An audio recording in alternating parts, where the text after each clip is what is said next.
கந்தன் காலடியை வணங்கினான் கடவுள்கள் யாவரையும் வணங்குதல் போலே கந்தன் காலடியை வணங்கினான்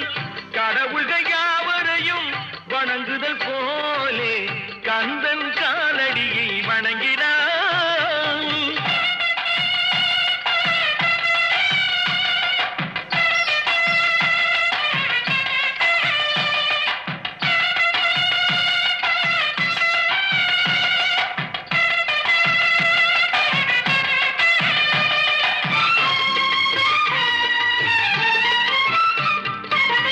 தந்தை பரமனுக்கு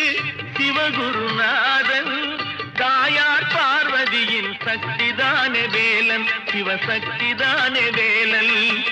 தந்தை பரமனுக்கு சிவகுருநாதன்